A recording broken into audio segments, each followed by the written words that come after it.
Hitler का जन्म 1889 में ब्रूनो ऑस्ट्रिया में हुआ था। इसके पिता एलोइस एक कस्टम ऑफिसर थे, छोटे पद पे। ऐसा कहा जाता है कि एलोइस हिटलर एक नाजायज औलाद था। उनके पिता कौन थे इस बात का कोई प्रूफ नहीं है। उनका सरनेम सिकर ग्रुबर था जो उनकी माँ के नाम पर था, लेकिन नाजायज होने के कारण एलोइस ने सोचा कि क्यों ना अपना सरनेम चेंज किया जाए। उस समय एक प्रचलित सरनेम हुआ करता था हिटलर, तो उन्होंने इससे थोड़ा अलग सोचा और उन्होंने अपना सरनेम रखा हिटलर। केवल इस सरनेम को सुन के यूरोप के कितने लोग सहम जाते हैं इसका अंदाजा हम और आप नहीं लगा सकते।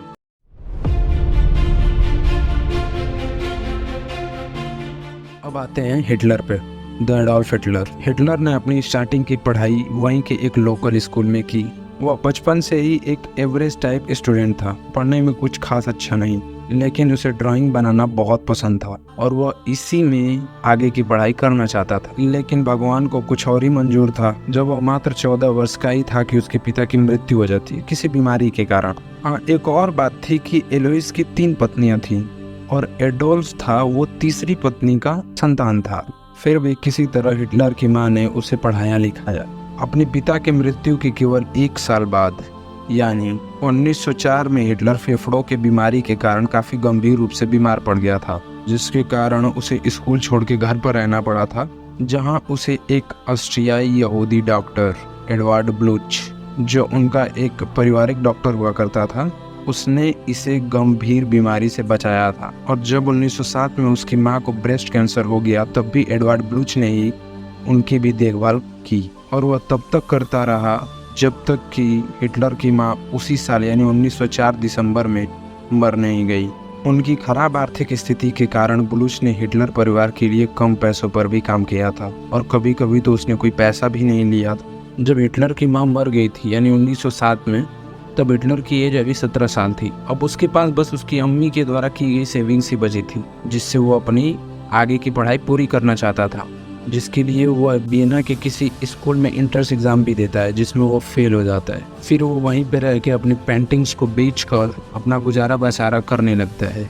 और तभी कुछ सालों के बाद जब उसकी उम्र 24 ही होती है, तभी वर्ल्ड वॉर फर्स्ट की शुरुआत हो जाती है और जर्मनी कई नौजवानों को भर्ती करने के लिए अपने दरवाजे खोल देता है। और क्या, हिटलर पहले से ही अपने पैसों की तंगी के कारण परेशान था, इसलिए वह फौज में जाने का फैसला करता है और इस तरह वह बावेरियन आर्मी में शामिल हो जाता है। मैं आपको यह भी बताता चलूं कि बावेरियन आर्मी भी जर्मनी आर्मी का ही एक पार्ट था। जब वह सेना में शामिल हो जाता है तो को लड़ाई के लिए नहीं भेजा जाता। उसका काम केवल और केवल था कि सैनिकों तक मैसेजेस पहुंचाने, क्योंकि वो थोड़ा दुबला पतला था, छोटा भी था, इसलिए उसे यही काम दिया गया था और इस काम में भी वो अपनी ईमानदारी बखूबी से करता था।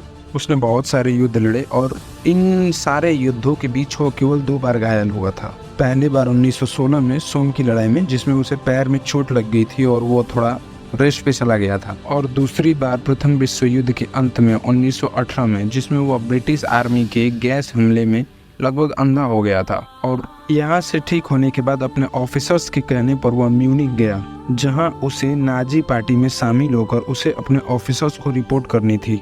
उसे इतना इम्पोर्टेंट काम इसलिए दिया गया क्योंकि प्रथम विश्व युद्ध के अंत में उसे बहादुरी के मेडल भी मिले थे और उसका कोई चाहने वाला भी नहीं था और हिटलर काफ़ी कम छुट्टियां लिया करता था, मतलब ना के बराबर, क्योंकि कोई है ही नहीं तो किसके पास जाएगा। फिर धीरे धीरे हिटलर नाजी पार्टी में शामिल होकर खुद के फॉलोअर्स बनाने लगा। हिटलर बोलने में इतना माहिर था कि वो 1919 में नाजी पार्टी में शामिल हुआ और मात्र 2 साल के भीतर 1921 में उसी पार्टी का अध्यक्ष बन गया। जब हिटलर नाजी पार्टी का अध्यक्ष बन गया तब वह कई बार अपने भाषणों में यहूदियों के खिलाफ लोगों को भड़काने के लिए कुछ लाइनें जरूर बोलता, जैसे जर्मनी युद्ध में नहीं बल्कि घरेलू मोर्चों पर गद्दारी के कारण हारा, जीसस क्रिस्ट को यहूदियों ने ही सूली पर लटकाया था। ऐसे बहुत सारे वो भाषण दिया करता था। ऐसे भाषणों का उपयोग वह जर्मनी के लोगों को यहूदियों के खिलाफ भड़काने के लिए किया करता था। हिटलर का यहूदियों से नफरत करने का मेनली 3 रीज़न था। पहला, यहूदी कम्युनिस्ट गवर्नमेंट में विश्वास रखते थे, लेकिन हिटलर को ये आइडियोलॉजी बिल्कुल पसंद नहीं थी, क्योंकि हिटलर का मानना था कि इस आइडियोलॉजी से गरीब अमीर और ऊंच नीच में कोई फर्क नहीं रह जाएगा, जो हमारे देश के लिए सही बात नहीं है। दूसरा, हिटलर अपने जाति को सर्वश्रेष्ठ मानता था और यहूदियों को बहुत नहीं समझता था।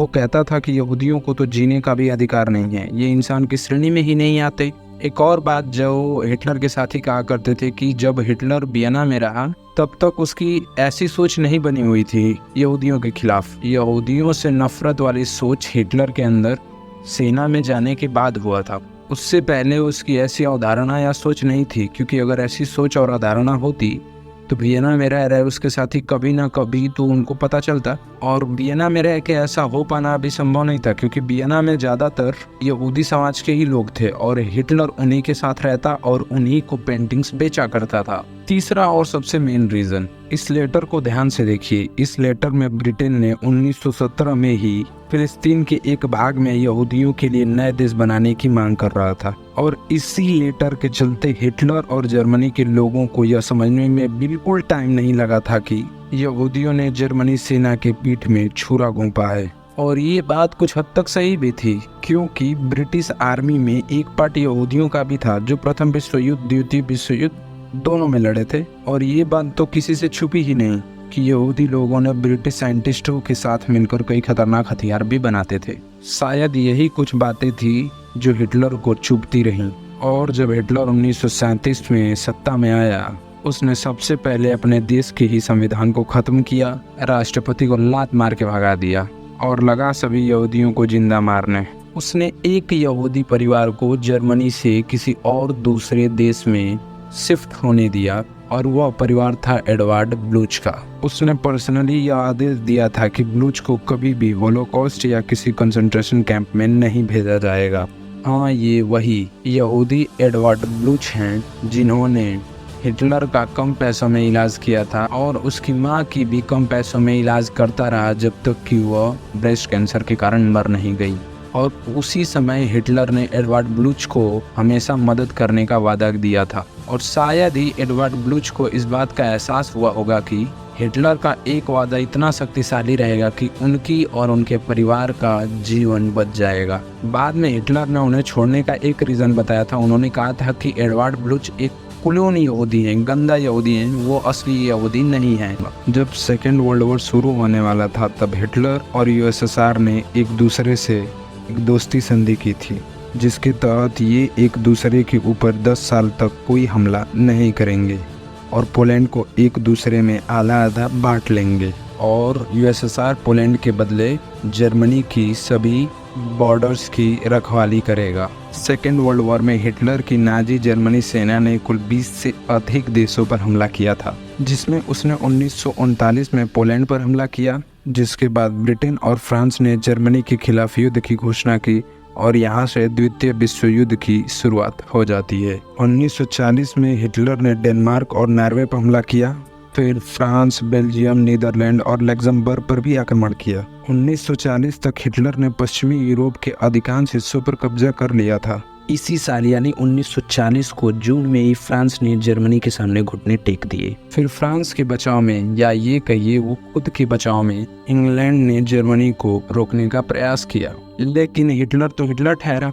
उसने लंदन शहर 15 दिन 15 रात लगातार बम मारा, इतना बम मारा कि सब धुआं धुआं हो गया।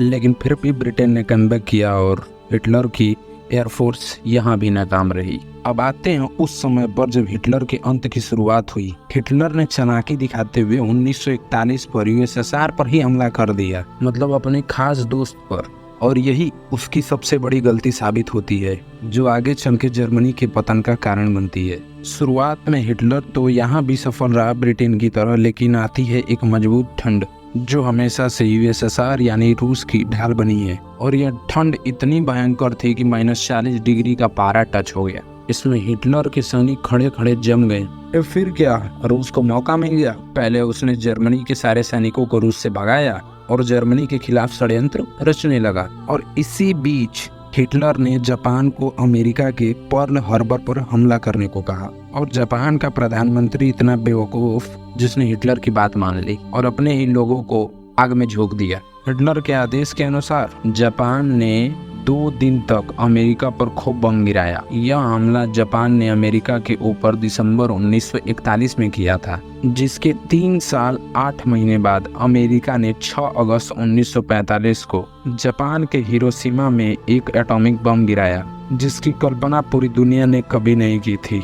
2 दिन बाद अमेरिका ने 9 अगस्त को फिर एक बम मारा और फिर जापान ने सरेंडर कर दिया। ऐसे करते करते जर्मनी की हर एक सच्चे मित्र की यही हालत हुई। 1944 में हिटलर ने एक अंतिम आक्रमण बेल्जियम पर किया, जिसका मकसद पश्चिमी मोर्चे पर मित्र राष्ट्रों को विभाजित करना और युद्ध में मोड़ लाना था, लेकिन यह भी आक्रमण विफल रहा। अप्रैल 1945 में यूएसएसआर ने बर्लिन पर हमला किया और अपने देश और सैन्य को तबाह होते देख हिटलर ने, जो एक दिन पहले शादी की थी, उसे जहर दे देता है और खुद भी जहर खा लेता है और खुद की बंदूक से खुद पर गोली चलाकर आत्महत्या कर लेता है। कई बार आपने भी ऐसी कई कहानियां या इतिहास पढ़ा होगा जिसमें यह देखने को मिलता है कि ऐसे बुरे लोगों की जान जल्दी नहीं जाती। अब हिटलर को ही देख लीजिए, जब फेफड़े के रोग के कारण लगभग मरने वाला था तब उसे एक यहूदी डॉक्टर ने बचा लिया। जब वह किसी नदी में डूब के मरने वाला था तब एक लड़के ने उसे बचा लिया। अगर प्रथम विश्व युद्ध के अंत में दुश्मन सैनिक उसे पकड़ लेते तो भी वह मर जाता, लेकिन वो मरा नहीं। इसलिए ये सारी बातें हिटलर को भी पता थी, इसलिए उसे खुद पे भी विश्वास नहीं था कि वह साइनाइड की गोली खाकर मर पाएगा या नहीं। इसलिए जब उसने आत्महत्या की उससे पहले उसने साइनाइड की गोली ली और अपने खोपड़ी पे भी गोली मारी थी। और उसने अपने गार्ड से भी यह कहा था कि अगर मैं किसी तरह जिंदा बच गया तो तुम मुझे मार देना। ये कुछ पेंटिंग्स हैं जिसे हिटलर ने बनाया था।